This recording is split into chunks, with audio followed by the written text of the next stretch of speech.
Tim and I met in an English literature class our junior year of college, and we've been together the 10 years since. While he ended up going into IT, I stayed in the liberal arts track and ended up doing non-profit work after college when I realized I didn't actually want to be a school teacher. Just to say that we always assumed he'd out-earn me by a considerable margin. Though when he made more, I always insisted we split things evenly to avoid potential resentment down the road. I've had sort of a non-linear career path, but ended up switching to the corporate world. To make a long story short, my liberal arts degree and time doing non-profit work gave me a lot of skills that enable me to really excel professionally in some more niche areas. I recently started a new job as a consultant, making way more than I'd ever anticipated. When I got the offer, I told Tim that the pay was amazing, but he didn't ask about the actual amount, and I didn't want to be braggy about it, especially since I was fairly sure it was above his current income.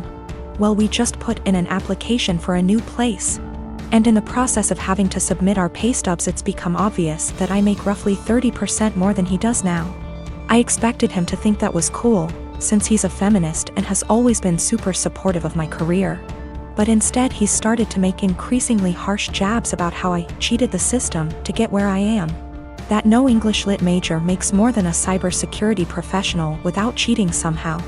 His major point is that I got my first job out of nepotism, which set me up to trample more qualified people who didn't have the same advantages.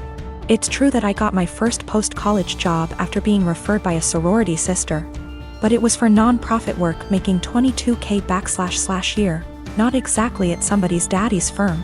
He also points out that at my first corporate job, I snagged a big promotion after volunteering to take on starting up the company's diversity //equity / inclusion program, and I'll admit that were I a white man, it's highly unlikely I would have been able to be the face of the eventually high-profile diversity program.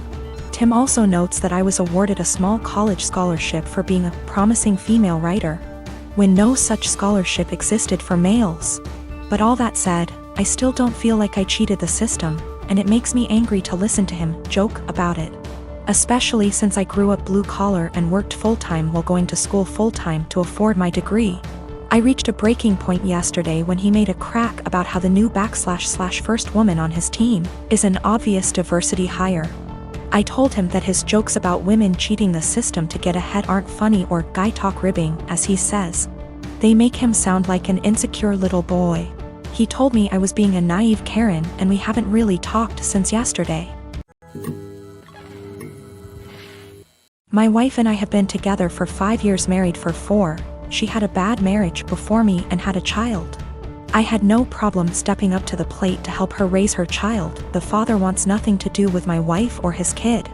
To the point, I had 2 friends that I've had since I was 16.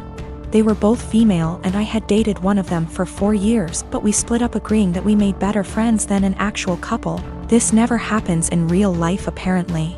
She's always been my go for advice, and I made our friendship 100% transparent for my wife when we first met, and never did anything out of habit. My friend and I still said we loved each other, but more if a platonic love.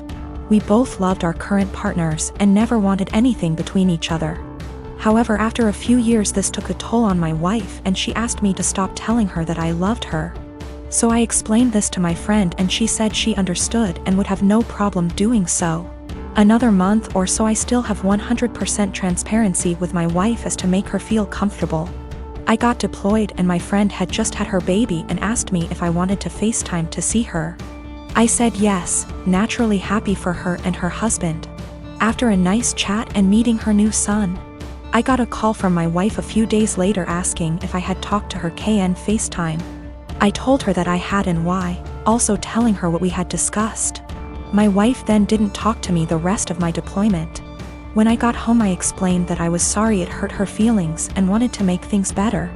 She told me to never talk to her again. I tried to explain that it was just a friendship and that neither of us wanted a relationship. My wife took it upon herself to call her and tell her that if she didn't stop talking to me forever that she would tell my friend's husband that we were having an affair. She did not tell me any of this. I quickly noticed she had blocked me on everything, including my number. I had no idea what happened, so I confronted my wife and she told me that she was certain I was cheating on her. and that my friend and I were having an affair. She then told me that she had called her and only asked her to not talk to me anymore. I was slightly upset but stood by her decision and held no grudge. I feel like this event led to the breakdown of everything. She started to have no trust in anything I did, constantly going through my phone, and she would constantly lock her phone, or lock herself in the bathroom talking to someone on the phone. She started blaming her job for her unhappiness. I told her that I could pull extra hours at work if she wanted to quit to find a new one. She quickly quit her job and made no attempt to find work again. I was enlisted at the time. She said she hated that I was gone all the time, so I offered to go reserves to be with her more. She said that would fix it. So I got a civilian job that paid decent, but we had to move.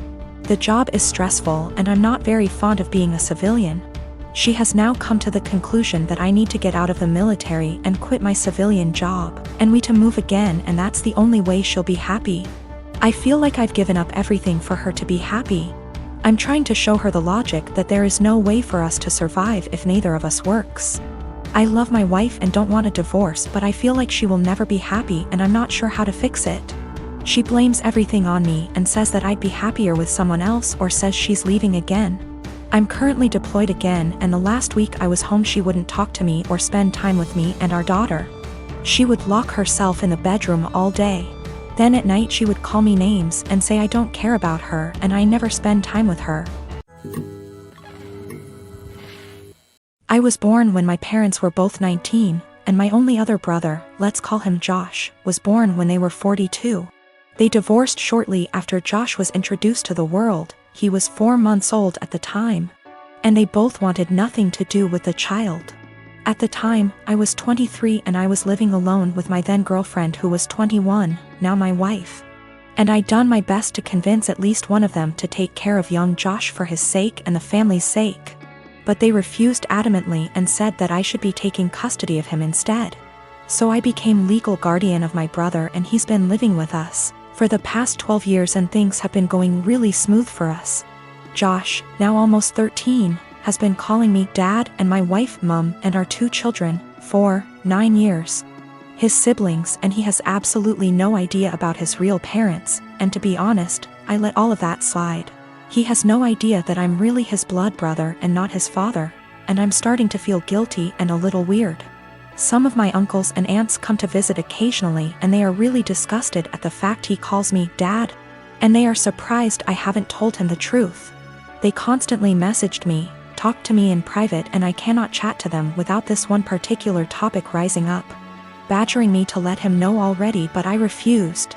I discussed this with my wife and she thought it would be wrong to tell him the truth because none of my parents wanted to take care of him, and I'm the only person in the world who gave him the father figure everyone deserves.